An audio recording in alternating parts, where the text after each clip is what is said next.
Hi, my role is very broad. I've got a very broad remit from managing frontline housing services to repairs, compliance, like gas servicing, lifts, Legionella, testing, and I also have the go to jail card for corporate health and safety, um, uh, which I take my role for managing health and safety very seriously. Helping people and giving them a safe and secure home to live in. They maybe never had that before. So to actually to let somebody have that home made for the first time that they can call their own is really, really rewarding. And it's also the services that we're delivering, social impact, getting people into jobs and training. And then also for me, because it's a big, I've got a kind of more corporate role around partnership working, helping our local authority partners build new homes and deliver services in our community. So it's just so broad and so varied. But it's, the residents are at the heart of everything that we do. And I just feel that, I am able through my role to deliver them services and support that they might not have got anywhere else. Simple things like communicating and changing the way we write our letters to get gas servicing carried out.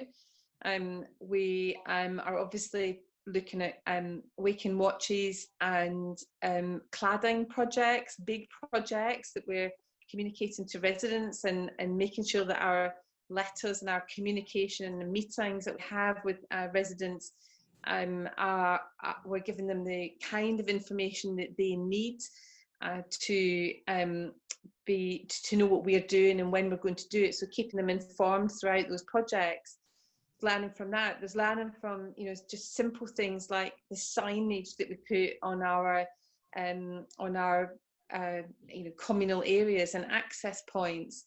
That was an interesting feedback from our residents around most of those fire signs are green, which makes it maybe not people as aware of how that doesn't stand out.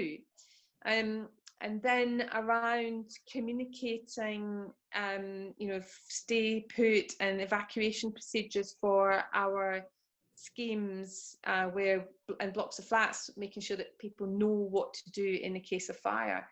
And I suppose, it's kind of like ongoing. We're always doing something to do with compliance and fire safety. But one of the recent things we did was a video blog about having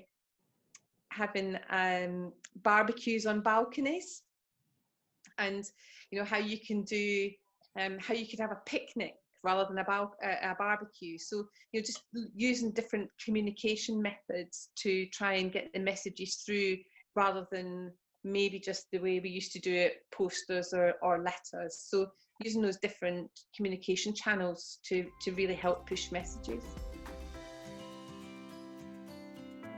We use Twitter, so all those videos, and the video about the balconies, that was pushed out through Twitter, Facebook, any kind of we're using all kinds of communication methods, but we also have to know who's likely to use it. So we've got 13% of our residents are older people living in some in specialist accommodation and others not, and they might not be reviewing our tweets about fire safety. But it has to be a broad range of communication methods to make sure all our residents understand what they need to do in terms of their safety.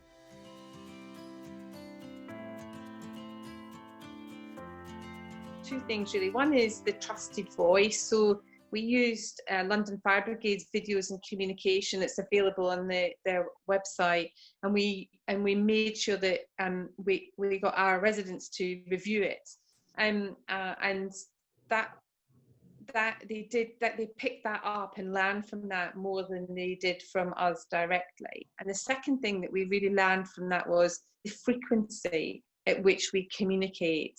the policy, whether it's a stay put or evacuations.